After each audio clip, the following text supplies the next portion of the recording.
Pues como dice el vídeo, sigue siendo una experiencia extraordinaria estar en Autorrevista, contar con nuestra empresa editorial, Verses Ediciones Técnicas, que, bueno, en la figura de nuestro CEO, José Manuel, que como lo habéis visto, es un enamorado de esta publicación y de todas las que editamos y bueno, así vamos a seguir haciéndolo. Y bueno, pues para este 65 aniversario lo que queríamos era también rendir homenaje a nuestro sector, a este sector sin el que es imposible que nosotros podamos hacer la publicación de la que hacemos. Para ello hemos configurado 3 mesas redondas, esta inicial con la que vamos a empezar con 4 asociaciones de referencia en el sector, después seguiremos con los proveedores fundamentales y cerraremos con una tercera mesa redonda con los constructores. Así que pido que suban al escenario los representantes de ANFAC, Sernauto, Aedive y Gambán.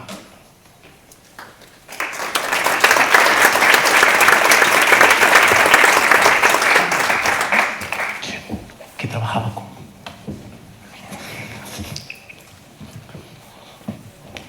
Bueno, pues ellos yo creo que no se suelen dar el valor y el mérito que tienen, porque bueno, las asociaciones, nosotros no podemos entender el sector sin nuestras asociaciones. Bueno, tenemos ANFAC, los constructores de automóviles, tenemos a Gambán, que haciendo un poco de recopilación de documentación era con las primeras asociaciones con las que Autorrevista interaccionaba en aquellos años 60. Aedive, un nuevo actor fundamental para comprender lo que está siendo la movilidad eléctrica creciente, y por supuesto Sernauto, estos proveedores, señores proveedores, que aportan nada menos que el 75% del valor del vehículo. Entonces, yo quería hacer un poco una retrospectiva en la pregunta inicial. Nosotros cumplimos 65 años, ANFAC se fundó en 1977, pues, con lo cual ya vais camino de los 50 poco a poco.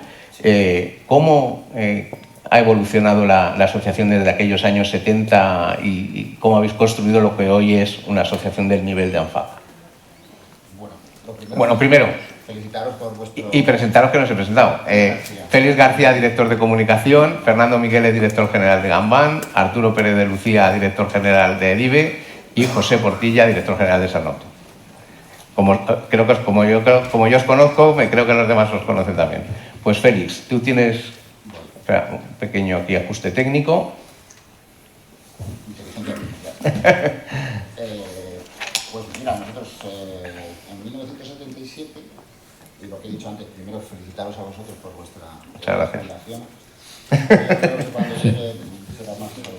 No sé si hay problemas con el audio, perdona. ¿Ahora? Sí. Que eso, que yo cuando me toque a mí jubilarme, que yo estoy en 50, será 67, 68 años, pero bueno, contribuiremos como sector, ¿no?, a generar riqueza para el país. Nosotros en 1977 éramos solo pues 13 marcas. Sí que es verdad que no había tantas marcas en el mercado, ¿no? Y en España pues prácticamente apenas había un desarrollo fabril, ¿no?, de factorías. Y se fabricaban 1.100.000, ¿no?, unidades. Y ahora pues hemos llegado casi a 2,9 millones en la pandemia, y en la asociación, antes de la pandemia, perdón, y en la asociación ya tenemos 59 marcas. En principio solo éramos, por así decirlo, los fabricantes que contaban con fábrica, y pues poco a poco hemos ido en la evolución incorporando también a importadores que se han convertido también en actores que tienen pues unas cuotas de mercado en las ventas muy muy relevantes.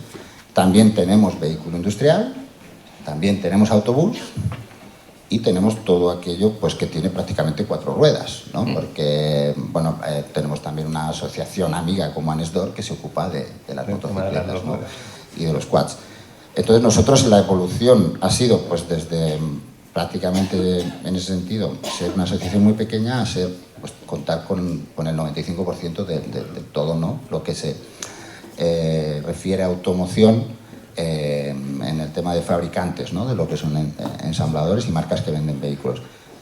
Eso nos da mucha fuerza a la vez que estamos aliados con el resto de asociaciones para defender al sector sobre lo que nosotros entendemos una excesiva regulación que estamos viviendo en los últimos años. Para bien, nosotros nos la hemos tomado en serio y hemos pasado, pues eso, de tener solo prácticamente un vehículo de combustión de gasolina al diésel que llegó con fuerza. Ahora han entrado poco a poco los híbridos y más lentamente de lo que queremos y deseamos todos, y nos impone también en el 2035, cuando no podamos vender nada más que vehículos cero emisiones en turismos y furgonetas, pues el eléctrico puro, ¿no? Y ahí estamos. Nosotros el año pasado en las fábricas españolas han fabricado más de 320.000 vehículos con enchufe electrificados, y hay que tener en cuenta que antes de la pandemia apenas fueron 16.000. O sea, hacemos los deberes. En el mercado, estos señores también venden ya casi más de 230 modelos con enchufe y poco a poco ponemos. Ahora lo que nos falta es que el mercado quiera comprar más ese tipo de vehículos. Pero bueno, la evolución es clara. O sea, hemos pasado de un motor de combustión, de un vehículo muy sencillo y apenas conectado, a un vehículo cada vez más enfocado a las cero emisiones, más conectado y que nos ayuda a conducir evitando los fatídicos accidentes. Y habéis sido una asociación también que en los últimos años, haciendo el seguimiento, estoy pensando en el plan 3 millones, hacéis unos informes concienzudos y detalladísimos de todo lo que implica el sector. El sector, yo creo que los constructores tienen en vosotros un aliado de primer nivel, no solo como asociación, como voz, sino como actor muy importante en su dinámica. Es que si no lo hacemos perdemos nuestro trabajo también, ¿no? Quiero decir, porque ellos confían en nosotros para que hagamos este trabajo. La asociación también ha evolucionado en ese sentido, igual que el sector, igual que la sociedad. Si no tenías un vehículo conectado, no necesitabas hacer un barómetro, ¿no?, del vehículo conectado o un informe sobre la digitalización, ¿no? Tenemos informes conjuntos con Sernauto, por ejemplo, hace poco, ¿no?, en pro de la industria y a favor de la industria 4.0, la digitalización. Todos los que estamos aquí estamos metidos en Neutral in Motion, promoviendo la Alianza por la Competitividad. Exacto. Estamos en todo lo posible para fomentar y, sobre todo, divulgar el peso de esta industria. O sea, no somos el malo de la película. Como el coche se ha demonizado, ¿no? El vehículo privado está muy demonizado. Pero es una forma de moverte, parte de tu libertad. Y nosotros, insisto, nosotros estamos comprometidos, todos aquí, los que estamos comprometidos con que sigamos moviéndonos en vehículos cada vez más sostenibles. Y si pueden ser de cero emisiones, mejor que mejor. Oye, cuando se pueda usar el Camino de San Fernando, ¿no?, un ratito de pie, otro andando, pues vamos, y la bici, y aquí en Madrid, que tenemos un transporte público maravilloso, fantástico. Pero cuando no, ¿por qué no utilizar el vehículo? Pues en aras a eso estamos cada vez más metidos en realizar muchísimos informes.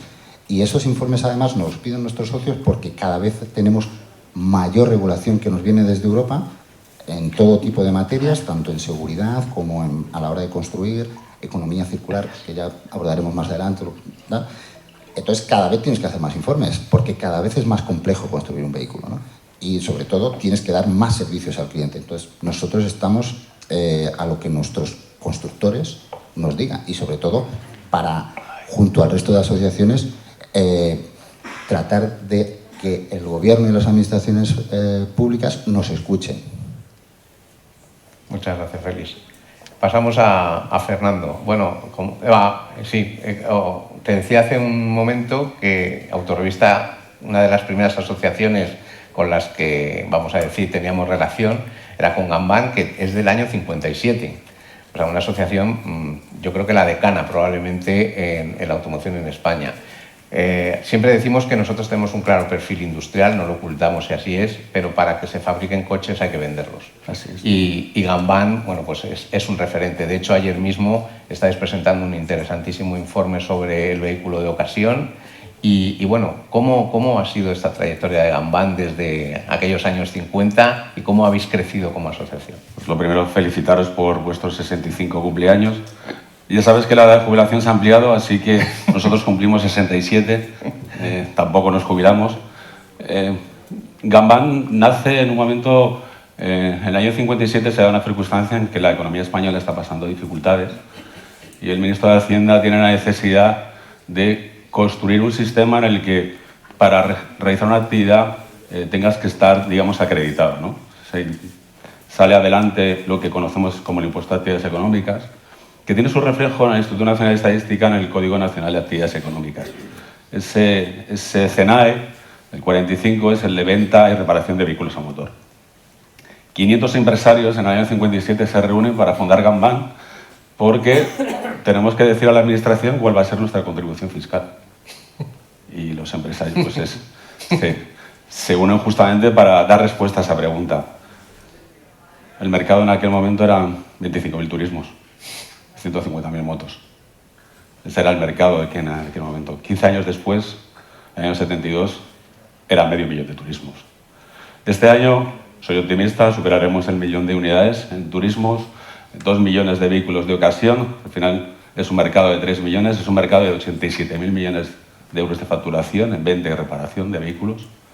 Es un mercado en el que todo el ecosistema nutre de soluciones para que el ciudadano pueda elegir la opción de movilidad. Como decía antes Félix, nosotros estamos en ese impulso hacia la industria también, porque la industria está acompañando todas estas disrupciones a las que nos estamos enfrentando, a la movilidad, a la digitalización, al vehículo eléctrico, al vehículo autónomo. Y por lo tanto somos todos actores necesarios en este ecosistema para que se construyan esas nuevas soluciones de movilidad. Desde Gambán, los empresarios de la distribución, estamos asumiendo también ese reto, Félix decía el concepto de distribución 4, hablaba de industria 4.0, pues yo asumo el de la distribución 4.0, 0 emisiones, 0 accidentes, lo primero por supuesto, 0 vehículos que no estén conectados, porque la conectividad nos da la posibilidad de estar cercanos a nuestros clientes, a sus necesidades, a establecer los modelos de negocio que puedan responder a sus necesidades de movilidad. Y, por supuesto, también necesitamos que en el mercado todos tengamos la posibilidad de dar soluciones a los ciudadanos. Y, al final, el ecosistema se nutre tanto de concesionarios, de distribuciones independientes, de servicios oficiales, de talleres, que son los que construyen estas soluciones y, por lo tanto, estas oportunidades de negocio. Nos enfrentamos a grandes retos. Has dicho antes, ¿no? ¿Cómo nos vamos a perder este momento? Evidentemente. Y este momento es justo el necesario en el que si hemos identificado este cambio, esta transformación digital y verde, tenemos que ir acompañando a nuestros empresarios en todo ese camino. Sí, una historia de éxito la vuestra. Yo creo que además sois una de esas asociaciones que todo el mundo en el sector tiene de referencia y habéis construido, yo creo, un modelo pues, muy interesante que sigue, yo creo, ¿no? Sigue teniendo plenamente éxito y funcionamiento porque se va adecuando, ¿no? Desde luego. Muy bien, Fernando. Pues muchas gracias. Bueno, pasamos de asociaciones con mucha trayectoria a otra con... Bueno, ya son casi 15 años de trayectoria, que no está nada mal. Una asociación que seguramente pues, era necesaria, dada la transformación que está experimentando la automoción hacia el vehículo eléctrico. Arturo, por favor, cuéntanos un poco cómo surge AEDIVE y cómo se creó, cómo nace la idea. Bueno, pues en primer lugar, felicidades por el aniversario. Además, me ha hecho cierta emoción escuchar el nombre de Julián Llévenes, que al parecer no sabía que fue como impulsor de esta iniciativa. Y yo estuve durante el tiempo, porque vengo del mundo de la comunicación, desarrollando proyectos editoriales cuando Julián pues, creó Grupo Llévenes Editores, ¿no? Y dices, oye, pues vaya cómo se cierra el mundo ¿no? de la comunicación. Bueno, sí, nosotros nacimos en 2011 oficialmente, trabajando también, antes de crear la asociación como tal, desde 2009, que es cuando empezó el impulso de la movilidad eléctrica. Y efectivamente, ¿no? Nacimos como una asociación que bueno, pues estaba enfocado a la electrificación de la movilidad y el transporte. Surgían bueno, pues el plan Movele famoso por parte del gobierno y con ello pues toda la necesidad de desarrollar pues bueno, regulación basada pues la ITC BT52 en la instrucción técnica complementaria, para todo el despliegue de infraestructuras de recarga, crear todo un ecosistema. Nuestro objetivo como asociación es trabajar con las administraciones públicas, pero también trabajar con el ecosistema con el objetivo de generar modelos de negocio, oportunidades, desarrollo, networking entre las empresas y generar, bueno, pues esos contactos que permiten que al final haya modelo de negocio detrás, ¿no? Porque lo que sí que entendemos, nosotros somos usuarios tempranos de la movilidad eléctrica, absolutos creyentes, pero entendemos sobre todo que si no hay modelos de negocio detrás de éxito de cualquier sector, ¿no? De este o cualquier otro, pues no podemos conseguir que esto sea una realidad, ¿no? Entonces esa fue el objetivo, ¿no? Y nacimos cuando, pues aquí no se hablaba de movilidad eléctrica ni de vehículo eléctrico, realmente no se creía en ello, ¿no? Yo siempre utilizo esta filosofía de Gandhi de primero te ignoran, luego se ríen de ti, después te atacan y después ganas. Yo creo que estamos en el te atacan y ganas, ¿no? Pero cuando empezamos, pues evidentemente nadie creía aquí en este sector.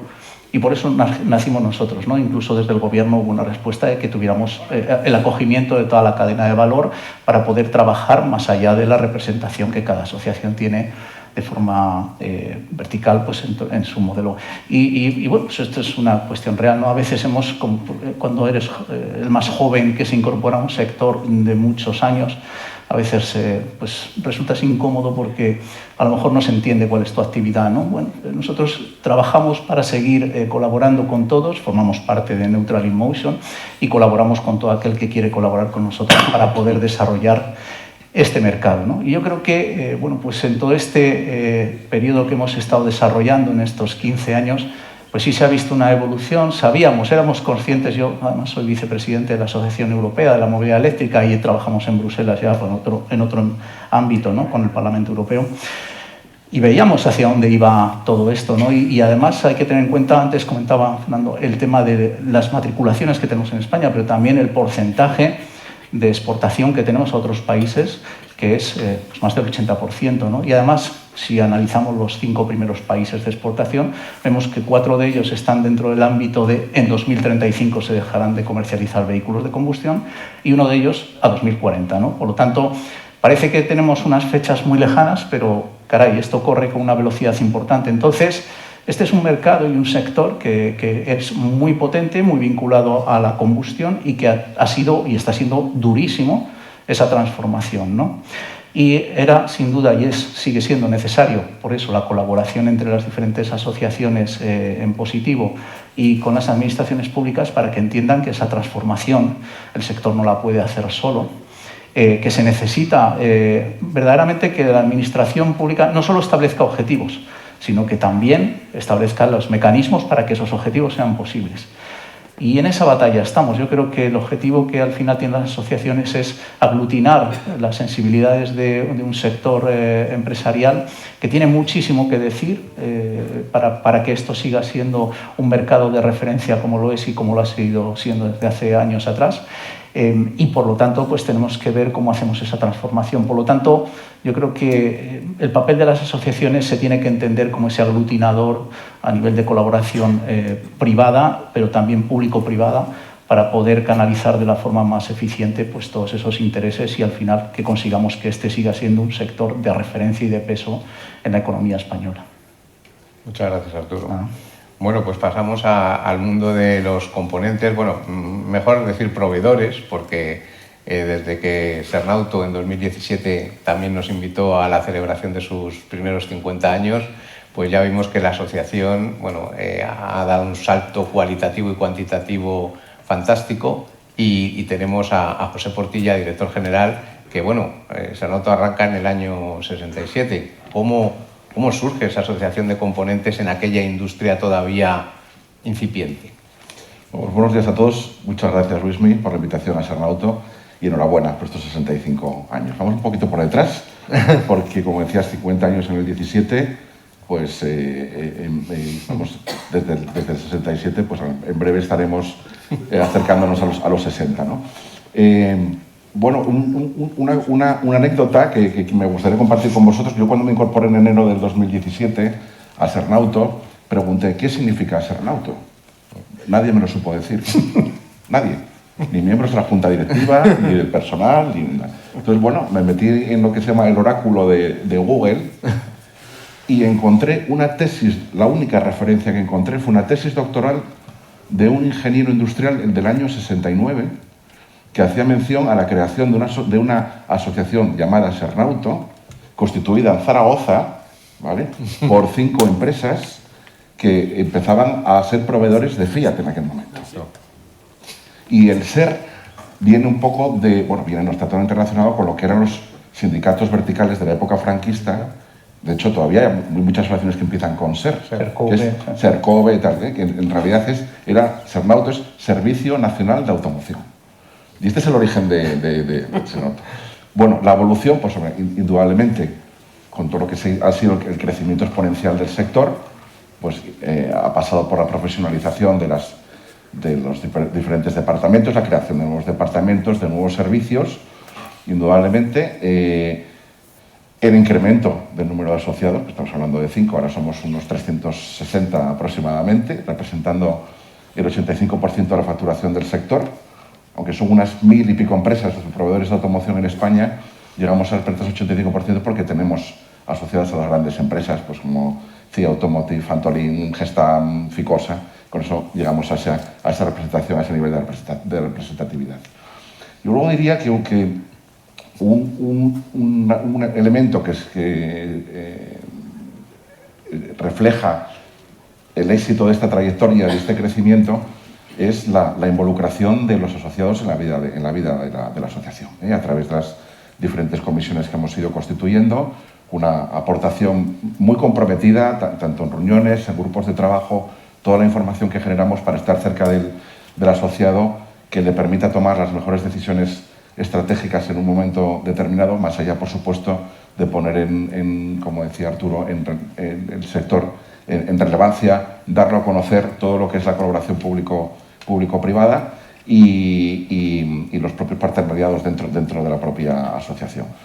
Sí me gustaría resaltar algo apuntado también Félix antes, ese trabajo conjunto que estamos haciendo las asociaciones, que se ha acelerado de manera exponencial desde la pandemia, ¿no? Tuvimos que trabajar mucho, codo con codo, simplemente por el tema del protocolo de apertura de las actividades, una vez que se nos cerraron. Estoy recordando reuniones hasta la 1 de la mañana con los sindicatos a grito limpio, porque ellos querían 3 metros de separación en las líneas, y nosotros estábamos diciendo que 1,5, y no podía ser, y al final pues llegamos a un acuerdo. Pero quiero decir que desde entonces, y yo creo que es una cosa buena para el país, yo creo que es reconocido por la administración pública, estamos siendo una voz muy unida, tanto industria como toda la parte comercial, incluyendo la parte electrificada, de cuáles son las palancas, las herramientas que necesita este sector con urgencia para poder transitar con éxito el momento en que nos encontramos. Y esto creo que es un valor que hay que reconocer y que quiero comentar aquí en este foro, porque creo que es importante, y seguiremos tratando de hacer cosas conjuntamente para que esa voz se perciba de manera unida y bueno, pues por lo menos a lo mejor anime al gobierno a trabajar de manera un poquito más acelerada, ¿no? Digamos, estamos agradecidos por los PERTEs, reconocemos los PERTEs, están haciendo su función, pero bueno, tenemos que mirar ya también más adelante en esos mecanismos de financiación y ayuda, como decía Arturo, solos no podemos transitar en este momento. Sin duda. Y en ese sentido, ya por cerrar la parte, vamos a decir, de recorrido histórico, habéis sido muy importantes durante toda vuestra trayectoria, pero especialmente desde este 2017, yo creo que Sernauto ha experimentado también un cambio de un dinamismo y de una intensidad al servicio de sus empresas fantástico, ¿no? Bueno, muchas gracias por ese reconocimiento. Es un trabajo de un equipo extraordinario que tengo súper comprometido, ilusionado, que está siempre poniendo iniciativas encima de la mesa, como digo, también con el respaldo de muchos miembros de la Junta Directiva, de otras empresas que están trabajando con nosotros en el seno, como digo, de las comisiones y grupos de trabajo, y por lo tanto es un trabajo colectivo, ¿no? de entre todos y que, bueno, pues al final creemos que la clave reside en seguir manteniendo esa ilusión, que se nos perciba como útiles no solamente para los asociados, sino también para el sector, ¿vale? Y al final, bueno, pues por todo el empleo y toda la aportación que generamos a la economía social española. Me consta, y me consta también en vuestras asociaciones, porque yo creo que la fuerza y la voz que estáis dando al sector entre todos, cada uno en su parcela, yo creo que es lo que está permitiendo que este sector siga adelante. Nos ponemos ahora en la actualidad. Bueno, siempre se suele hablar, aunque tú vas por la calle y poca gente sabe que somos el 8º país, hemos llegado a ser el 7º incluso fabricante de vehículos a nivel mundial, 2º europeo, una industria... Pero ¿en qué momento estamos para poder seguir manteniendo ese estatus con el panorama global que tenemos? ¿Cómo lo ves, Fer? Yo lo veo con optimismo y como un reto, ¿no? Nuestro presidente habla siempre, ¿no? Wayne Griffiths, que es el presidente de turno de ahora de ANFAC, habla siempre de que la electrificación la ve como un reto, una oportunidad, más que nos quedemos, ¿no? Pues, en 1977, cuando nacimos, ¿no? Como asociación. Entonces, como decía antes, el reto, y como bien apuntaba Arturo, 2035 está ahí, no hay vuelta atrás, no hay plan B. Entonces, nos han marcado que tenemos que ir a vender vehículos de 0 emisiones. Y sobre todo en turismos y en furgonetas, hoy por hoy el vehículo, la tecnología que permite llegar a esa fecha con 0 emisiones es el vehículo eléctrico. Tenemos que transformar toda la cadena de valor, como bien decía también Portilla, Pepe, hacia todos en común, trabajando en común, hacia hacer un vehículo cada vez más ligero, que consuma menos. Y si encima ese consumo viene de una energía cargada en los puntos de recarga de los asociados de AEDIVE, que llega de energías renovables, pues estamos en ello. Es una oportunidad, es un reto. Pero hay que acompasar los tiempos de la industria. Nuestros asociados ya están desarrollando los vehículos de 2033, 2034, 2035. Un vehículo puesto hoy en el mercado dura 7 o 8 años, una furgoneta 10, un camión más todavía, un autobús más. Entonces, hay que tener en cuenta que si en Europa se están invirtiendo por parte de los grandes fabricantes 250.000 millones de euros para cambiar todo el proceso productivo, somos la única industria que está obligada a cambiar todo su modelo de negocio. Nosotros lo cambiamos, lo invertimos y lo estamos invirtiendo a pulmón. Por eso es tan importante lo que decía Arturo. Tenemos que ir toda la sociedad. La colaboración público-privada es obligada. ¿De qué sirve tener coches en el mercado si no los compra la gente? ¿Por qué no se incentiva a las empresas fiscalmente a que compren una furgoneta eléctrica? ¿Por qué se habla desde el gobierno, por ejemplo, de la ciclologística? Que está muy bien. A mí me traigan la hamburguesa a casa en una bici, me parece fantástico. Pero el mueble de una famosa cadena sueca lo veo complicado que me lo traigan en una bici, sobre todo si es un armario de 3 cuerpos, ¿no? Entonces, y más allá, y pasando de la anécdota a la realidad, cuando en España se fabrican furgonetas 100% eléctricas ya hoy, ¿no? En 2 factorías españolas, ¿no? Entonces, lo que también nosotros pedimos desde las asociaciones es que se divulgue en favor del vehículo eléctrico. No solo lo hagamos nosotros, los fabricantes, que hemos dicho, bueno, pues vamos a por ello, vamos a cumplir con las emisiones, vamos a llegar a 2035, vamos a llegar a 2040 un poco renqueantes en el vehículo pesado, porque es muchísimo más complicado. Pero no lo podemos hacer solos. Yo creo que se ha hecho muy viral, y Arturo estará conmigo, en Semana Santa, las largas colas, ¿no?, que se produjeron en una estación de recarga puntual de vehículos eléctricos. Nadie de la administración ha salido a decir, se puede viajar en España con coche eléctrico sin problema. ¿Por qué no lo han hecho? Es verdad que se puede viajar en coche eléctrico por España, es verdad que hay puntos de recarga, que cada vez hay más, ¿no? Pero si queremos llegar a ese objetivo de 5,5 millones de vehículos, ¿no?, como nos marca el PNIEC, necesitamos también acompasar más puntos de recarga. Pero nosotros tenemos que vender vehículos, nos los tienen que comprar porque es nuestro negocio. Pero las empresas que ponen puntos de recarga, que se dejan muchos miles de euros en un punto de recarga de alta potencia y que venden luz, tienen que tener negocio. No puede ser que tardes casi 1 año y medio en que un punto de alta potencia esté operativo desde que esté instalado. Tú sabes más de eso que yo. Pero es que es una inversión que no tiene retorno. Nosotros lo que decimos es que el vehículo 100% eléctrico tiene, sobre todo para las empresas, que ser sostenible desde el minuto 1. Y sostenible significa que sea económicamente rentable, más allá de que sea cero emisiones o de bajas emisiones. Entonces, si la empresa no tiene rentabilidad, no lo va a comprar, no va a dar el salto a la electromovilidad.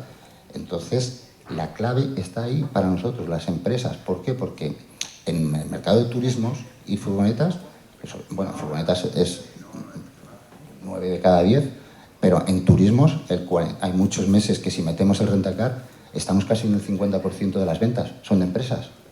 Entonces, es un mercado clave que hoy por hoy no está teniendo el cariño que debería tener desde la Administración para que con un incentivo fiscal puedan dar el salto a la electromovilidad. Pues sí, son unos retos que tenemos que no solo el sector, sino que tenéis que tener el acompañamiento y más para que se sigan adjudicando nuevos proyectos a las factorías españolas, que al final es lo que... Sí, como bien ha dicho Pepe, los PERTE los alabamos, estamos encantados, pero es un primer paso. Luego se necesita una política industrial que apueste por esa descarbonización del transporte acompasando a la industria, porque, insisto, ¿de qué sirve fabricar furgonetas, camiones, autobuses, coches, motos, vehículos cero emisiones si no se venden en España?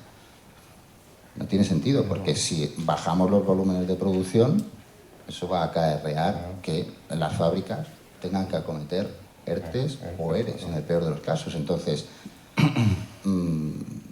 siendo un sector que aporta y genera un empleo de calidad y estable, deberíamos tener en consideración esos tiempos. Nosotros no estamos pidiendo ayudas porque sí, y no las pedimos para nosotros, sino las pedimos para el ciudadano y la empresa que tiene que comprar el vehículo.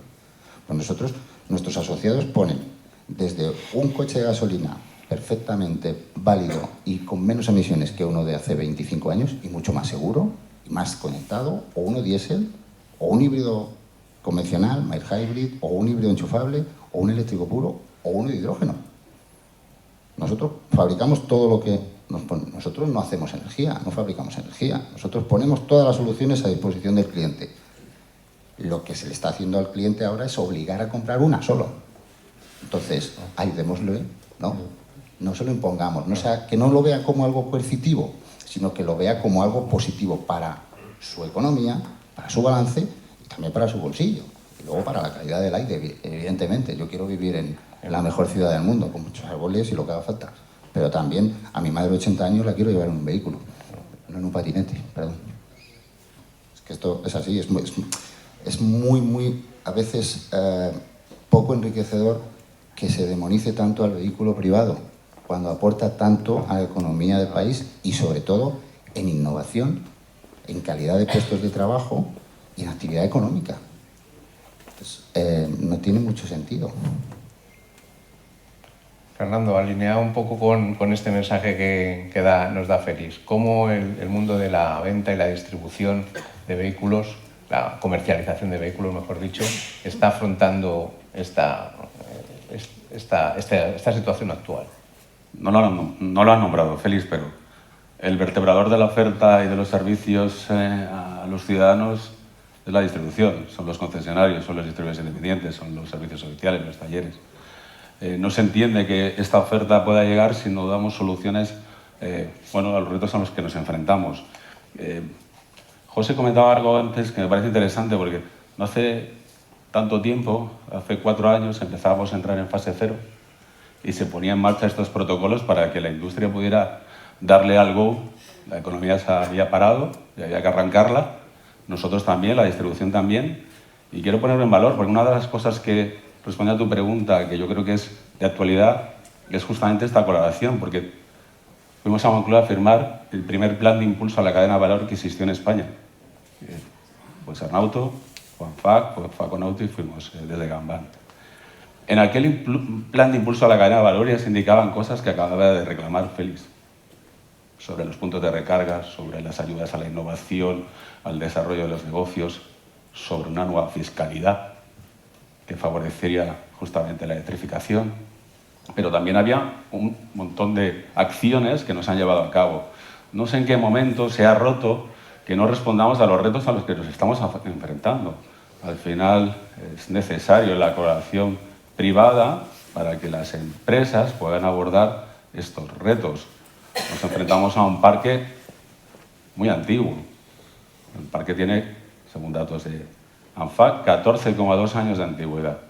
Eso quiere decir que entre 15 y 20 años hay 6 millones de vehículos circulando y más de 20 otros 6 millones. Y eso es lo que tenemos que dar respuesta. La Administración tiene que dar respuesta porque la movilidad tiene muchos apellidos, tiene que ser segura, sostenible, conectada, pero tiene que ser accesible. El 83% de los ciudadanos estarían dispuestos a renovar sus vehículos porque es verdad que la movilidad en el 85% es privada.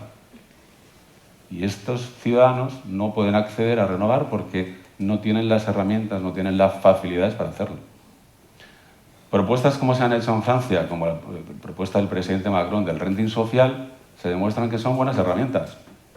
El 10 de enero se abrió la posibilidad de acceder a un vehículo electrificado por 100 euros y murió de éxito 3 semanas después porque duplicaron las peticiones que te habían previsto, que eran 25.000 y llevaban 50.000. En el mercado español, poner 50.000 coches eléctricos de una tacada sería interesante, ¿no? No estar en este 5 o 6% de vehículos 100% eléctricos. Pero, a su vez, también nos tenemos que enfrentar a muchos retos. La reindustrialización es muy importante. ANFAC y Sarnauto trabajan por ello, con la colaboración de todos nosotros, que por supuesto, siempre que sea necesario estaremos allí. Pero al final también las pymes, las que vertebran toda esta oferta, necesitan algún impulso. No nos podemos enfrentar a los mismos retos, la movilidad, la digitalización, la electrificación y el vehículo autónomo, desde las miles de pymes que representa Gambán desde la distribución, sin un impulso. Los PERTEs dejaron en su momento excluidos a la distribución. No puede ser que la única respuesta sea el kit digital. Yo creo que esta colaboración que hablamos justamente para dar forma a ese plan de impulso a la cadena de valor tiene que abordar los temas que toda la cadena de valor pueda vertebrar una oferta de movilidad accesible para los ciudadanos. Muchas gracias, Fernando. Entramos en el vehículo eléctrico, que es un elemento clave en la ecuación.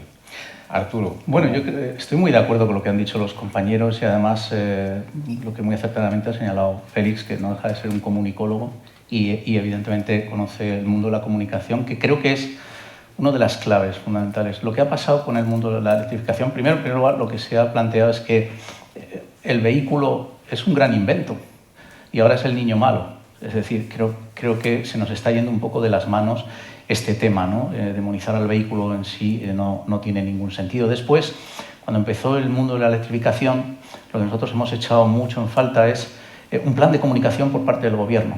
Yo, cuando empecé con este tema, a mí me llamaban, cuando empezaron a ponerse los primeros puntos de recarga, para preguntarme si se podía cargar el teléfono móvil. Digo, bueno, joder, pues ahora sí que les invitaría a que cargaran uno de alta potencia a ver cuánto, yo creo que se descarga inmediatamente, ¿no? Pero tal era el desconocimiento, ¿no? Y no ha habido nunca un plan de comunicación por parte del gobierno. También ha habido errores en el ámbito privado porque, queriendo poner en valor ciertas cosas, pues se ha trasladado a la sociedad ciertas informaciones, como que no hay infraestructuras de recarga, y ahora entraré en lo que ha dicho Félix, y ahora se ha instaurado un cierto temor entre la población sobre que te compras un vehículo eléctrico pero no puedes conducir.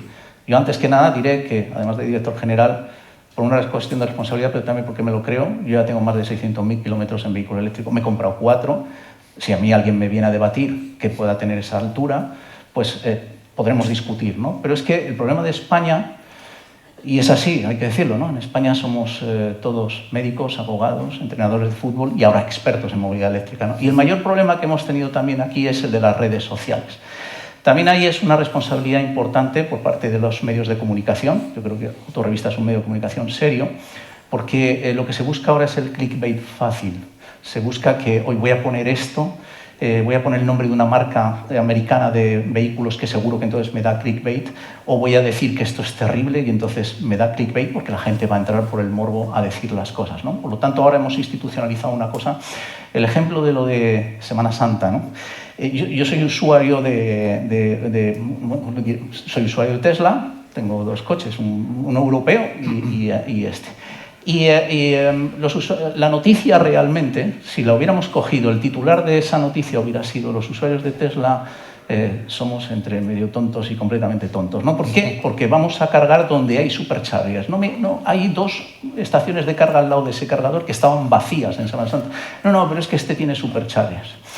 El Tesla tiene además la capacidad de saber que tú tienes 8, 9 o 10 stalls allí, en ese punto, cientos de kilómetros antes de llegar, y que además disponibles están 0. Si eso lo vas viendo durante todo el camino, hombre, un mínimo de inteligencia, de material gris, te lleva a pensar: oye, voy a ir a cargar a otro lado porque me voy a encontrar con que ahí seguro hay.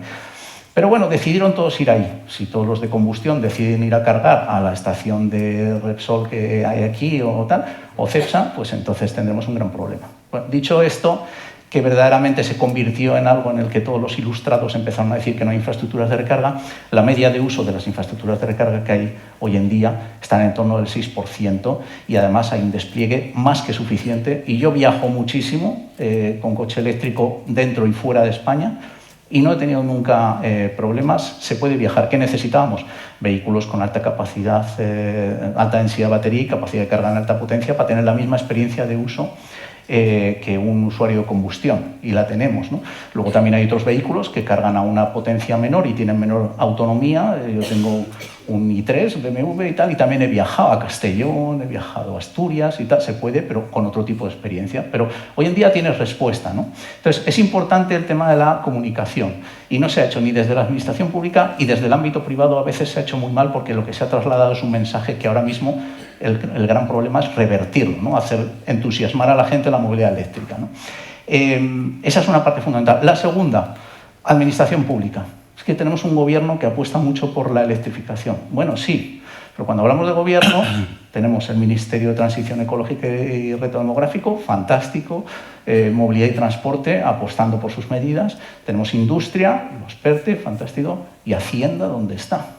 Porque claro, cuando tú no tienes alineado todas las estrategias de un gobierno para poder conseguir un objetivo, y el objetivo en el PENIEC nos lo subieron de 5 a 5,5 millones, o sea, nos han puesto la cuenta a 0, porque tenemos en torno de 500.000 vehículos matriculados de toda tipología, pero ahora estamos a 0 y tenemos que conseguir 5 millones en los pocos años que nos quedan. Eso implica matricular más de 700.000 vehículos eléctricos al año, y este año pasado tuvimos el hito de matricular 140.000, grosso modo, ¿no?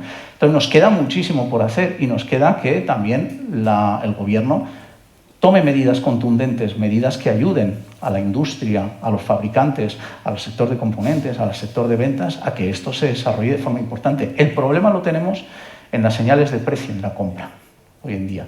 Y eso es lo que tenemos que incidir de forma potente, en colaboración público-privada y alineados todos, para conseguir ese objetivo. Gracias, Arturo. En este contexto, José, los proveedores que aportáis el 75% del valor del vehículo, como he comentado antes, estáis en una transición eléctrica, sostenible, tecnológica. Supongo que el panorama es desafiante al máximo. Un auténtico reto, ¿eh? Afortunadamente, este sector se ha mostrado siempre muy resiliente, muy flexible.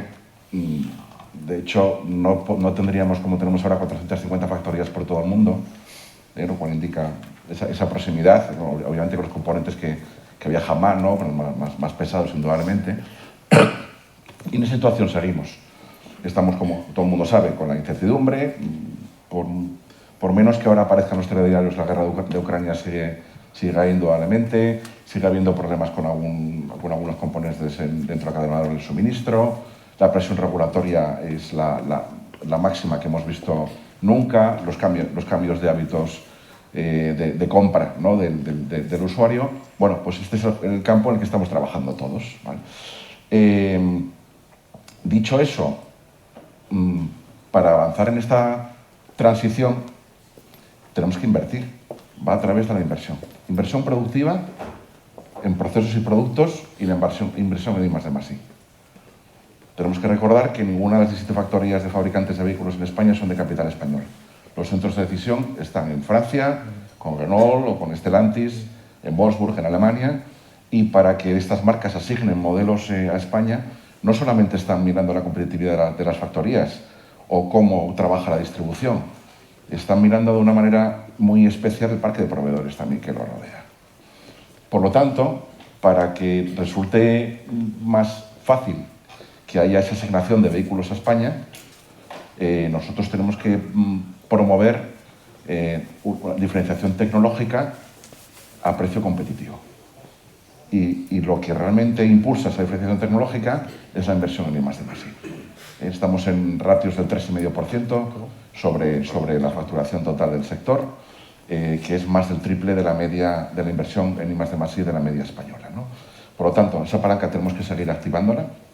Lo que ocurre es que con todos los esfuerzos que están haciendo todas las empresas, sí me gustaría hacer una pequeña diferenciación. Yo no estoy tan preocupado, que también obviamente tiene que tomar decisiones complejas y de máxima inversión por las grandes empresas multinacionales españolas, o incluso por las multinacionales españolas que están en España.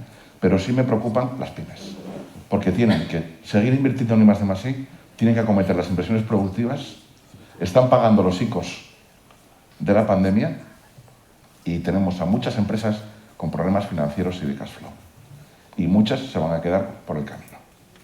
Por eso, dentro de lo que estamos diciéndole como Sarnauto, también lo dice ANFAC y también, por supuesto, la distribución a la administración, es que tenemos que ser más ágiles, correr más, que haya una política fiscal efectiva, tanto para la industria como para la distribución, que haya incentivos y ayudas a la demanda, o sea, al consumidor, pero también a la oferta, a la industria, vía esos beneficios fiscales a la innovación. Tenemos un diferencial de mejores beneficios fiscales en Alemania y Francia que nos está perjudicando, ¿eh? Nosotros tenemos algunos asociados que tienen centros tecnológicos en Francia.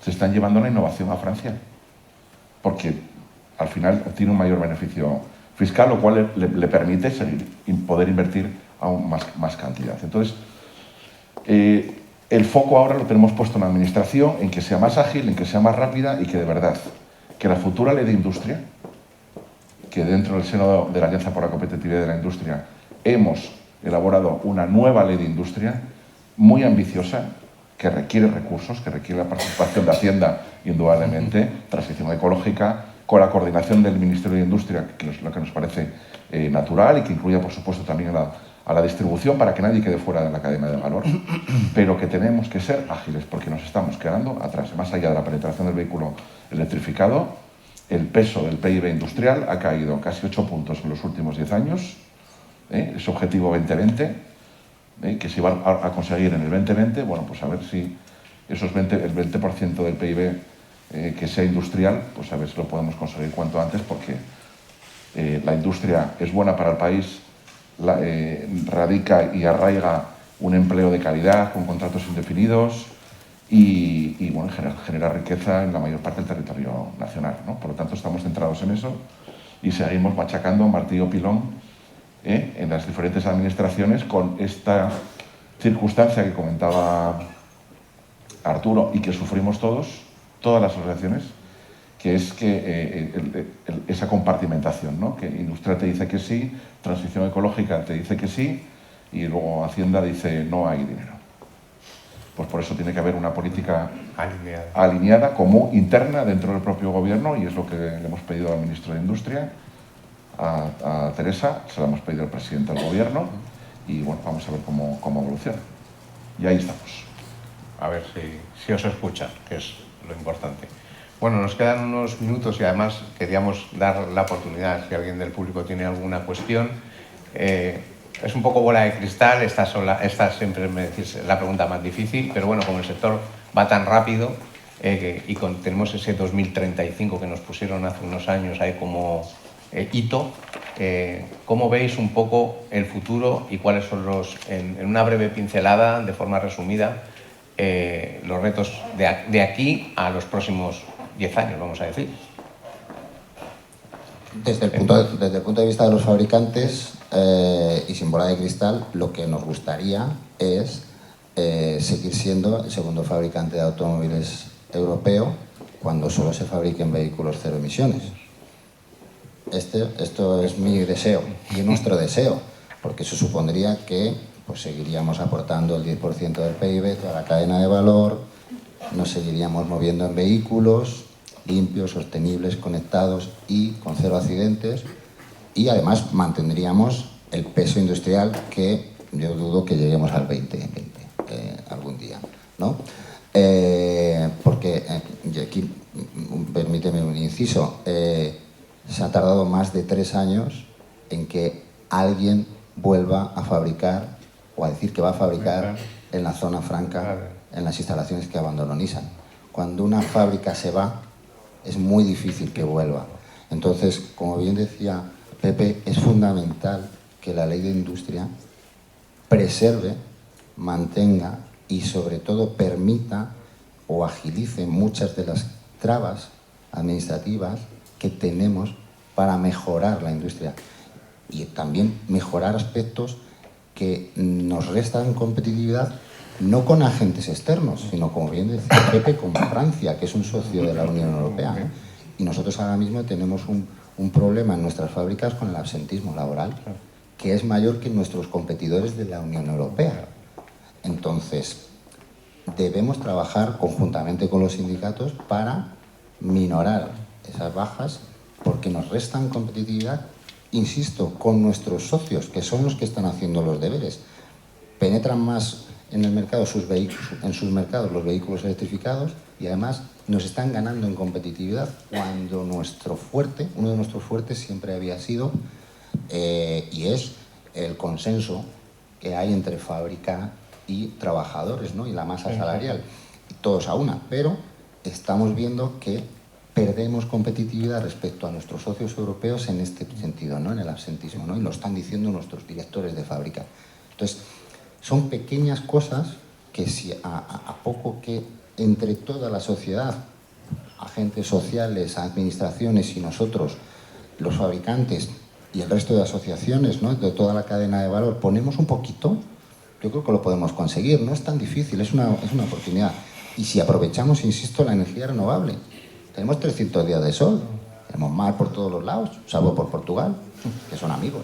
Es decir, podemos aprovechar esa ventaja que no tienen nuestros socios europeos.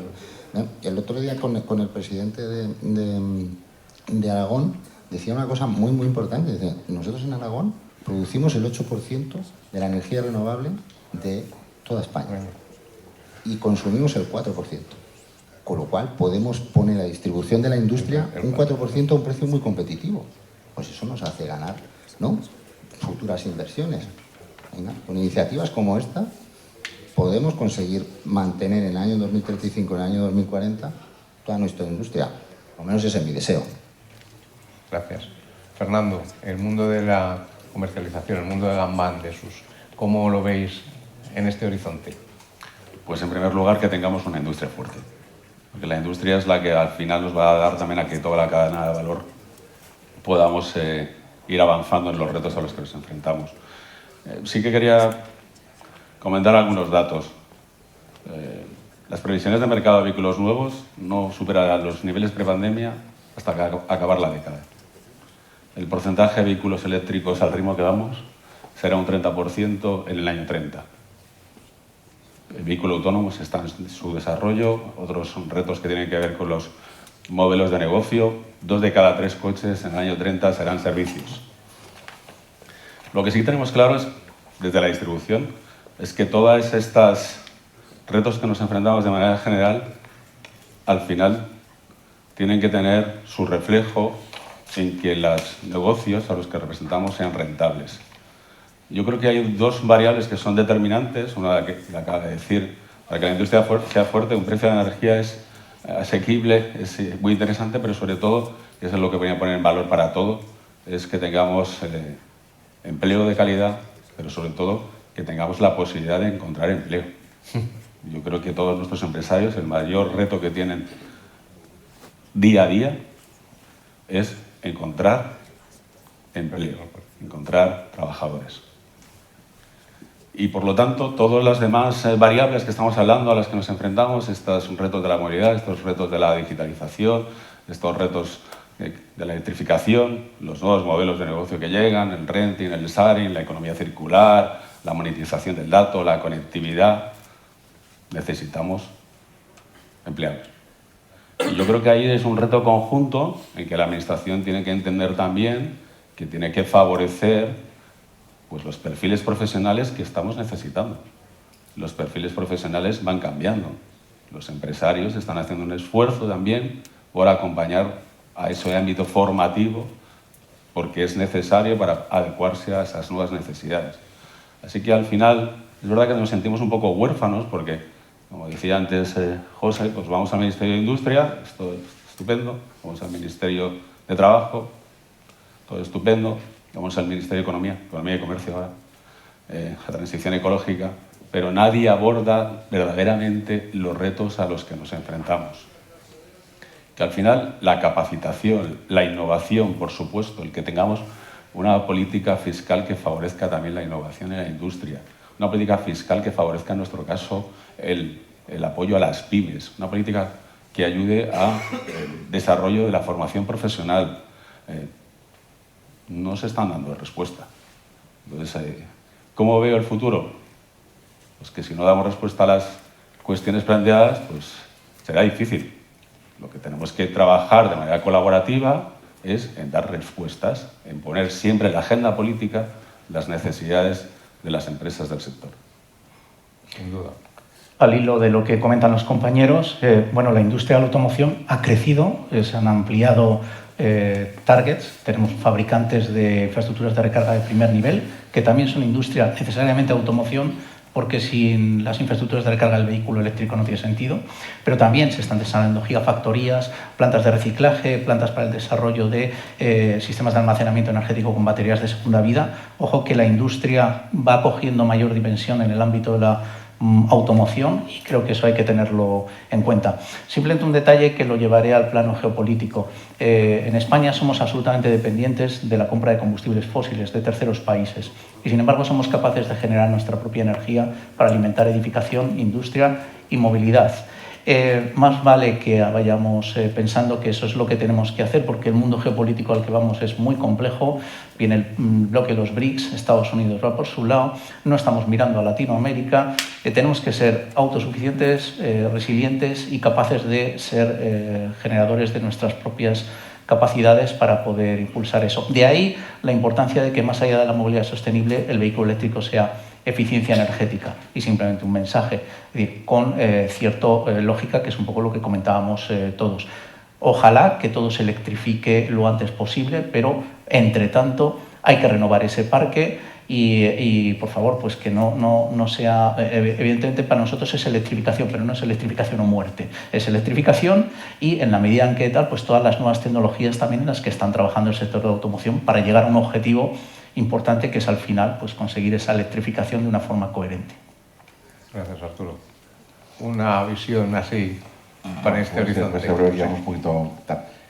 Con esa resiliencia que hablaba de los proveedores de automoción, que va a seguir estando ahí sin duda, estamos en una situación de los últimos meses ha venido agravando, que son los márgenes para los proveedores, ¿vale? O sea, CLEPA, nuestra asociación europea, publicó una noticia la semana pasada que hablaba de que el 65% de los proveedores de automoción europeos estaban trabajando con EBITs por debajo del 5%. Muchos break-even y unos cuantos más en pérdidas. Claro, si, como estaba diciendo antes, hay que invertir en procesos productivos, inversiones productivas y ni más de más y no salen los números. Por lo tanto, yo sí aquí hago una petición a las empresas que representa ANFAC, que son nuestros clientes, para que pongan las luces largas, no tanto a lo mejor las cortas, y se pueda trabajar en un partenariado más a largo plazo, que al final el fortalecer la cadena de suministro para los proveedores, para los fabricantes de automoción, va a devenir en su propio beneficio. Relacionado con esto, la importancia de anclar y captar esta autonomía estratégica en determinados componentes. Con algunos no se va a poder hacer porque son inversiones ingentes, ¿no? Y no hay dinero para eso, pero algunos componentes críticos sería muy bueno que los pudiésemos anclar aquí. Compromiso con la descarbonización, lo tenemos todos, pero para ello, bueno, pues antes lo ha comentado Fernando, con 14,2 años, nosotros sí solicitamos un plan Renove, pero también incluye la compra para vehículos de combustión limpios, Euro 6D, Euro 7, el plan Renove en su momento sacaba 500.000 vehículos del parque automovilístico español, por supuesto, incentivando la compra del vehículo electrificado y eléctrico al 100%, pero que tendría un efecto inmediato sobre la calidad del aire sacar esos 500.000 vehículos. La ley de industria que comenté antes, que tiene que ser un tema de largo plazo y de consenso entre las principales formaciones políticas del país. No puede cambiarse la ley de industria cada 3 o 4 años, o que si se aprueba ahora y hay otro gobierno más adelante se meta en un cajón. Tiene que ser un proyecto a largo plazo de país, y porque tenemos que cuidar a una de las joyas de la corona de la industria de este país. Por lo tanto, esto creo que serían los focos principales, y por supuesto seguir trabajando unidos en las cosas que nos unen, que son muchas, y esperar también que la administración pueda ser, pues eso, más ágil, simplificación administrativa, infraestructura de recarga, mapa de infraestructura de recarga, y tirar de esa potencialidad que tenemos, que es la energía renovable que tenemos en España, ¿no? Por lo tanto, optimista, pero hay cuestiones serias que hay que afrontar, y que hay que afrontar ya, con rapidez, con eficacia y con inteligencia. Eso es un buen cierre para toda esta petición. No sé si tenemos a lo mejor tiempo para una pregunta, si alguien tuviera, rápida. Bueno, pues sí, tenemos... Hola, buenos días. David Romeral, del Clúster de Automoción y Movilidad de Aragón. José, nos conocemos desde hace 7 años y no sabía lo de Sernauto fundado en Zaragoza, esta te la guardo, ¿eh? Bueno, estamos representados aquí 5 de los 10 clústeres de automoción de España, ¿no? Y sabéis que nosotros tenemos en nuestras organizaciones a los OEMs y a los proveedores, ¿no? Y coincido en vuestro diagnóstico, el problema de talento, la hiperregulación, los problemas financieros, ¿no? Y hay una cosa que nos preocupa. Montar un coche eléctrico tardas de media entre un 30 y un 50% menos que un motor de combustión, ¿no? Va a haber un exceso de capacidad, ¿no? Y empezamos a percibir ciertas líneas o ciertas actuaciones de insourcing, ¿no? De los fabricantes de vehículos, ¿no? Que eso puede afectar a toda la cadena de valor, ¿no? Y quería un poco conocer, aunque hay una oportunidad en esa fabricación de baterías y demás, un poco cómo veis esta posibilidad, ¿no? Cómo desde ANFAC o desde Sernauto, si tenéis un poco analizado este problema. Por cierto, en cuanto a las oportunidades de la energía verde, ayer Amazon anunció una inversión de 15.700 millones en Aragón, pero hubiéramos preferido que hubiera sido la industria de automoción la que pudiera haber aprovechado exceso de energía renovable. Gracias, Félix. Estamos en ello, con un gran grupo que también opera y trabajando con ellos conjuntamente. Cierto, o sea, el vehículo eléctrico tiene menos componentes, esto es así, y por tanto tiene menos horas de trabajo, menos horas de ensamblaje. Pero lo que nosotros trabajamos desde los fabricantes de automoción es que la vía de convertirnos en Mobility as a Service, hacer un reskilling. O sea, evidentemente ya no necesitaremos, como bien decía Pepe, pues la pyme que te fabrica una caja de cambios de un vehículo manual desaparece y se tiene que readaptar. Nosotros necesitaremos menos gente en las líneas, pero necesitaremos más ingenieros de software. No hay más remedio. O sea, no es que nosotros no queramos seguir teniendo a gente en la línea, sino que tendremos a más gente, a la misma plantilla o más, pero trabajando en otros campos, porque te lo marca la digitalización. Esto no quiere decir que nosotros seamos fabricantes de piezas. Nosotros vamos a seguir contando con nuestros proveedores, porque si no, las economías de escala no salen. Entonces, a nosotros, por eso nos pedimos tiempo en la electrificación y no demonizar al vehículo actual de gasolina, que es el que más se vende en España ahora mismo y el que más fabricamos en España, para poder acometer esa transformación. Los tiempos en la industria no son los mismos de la política. El cortoplacismo no existe para nosotros. Entonces, y tampoco adaptar un perfil de una persona que lleva 30 años trabajando en una línea a otra, completamente diferente a otro perfil, es muy difícil. En ocasiones no se puede hacer. Entonces, también hay que tener políticas de incentivación no solo de atraer el talento, sino de incentivar a través de la formación continua, que en la mayoría de nuestras empresas, gracias a proyectos que sí funcionan muy bien en países como Alemania y que se están implementando en España desde hace años, desde la formación profesional se van ya adaptando a los nuevos perfiles que nosotros requerimos como fabricantes antes de que las administraciones lo pongan en las escuelas públicas, ¿no? O en las escuelas privadas. Entonces, ¿es un problema real?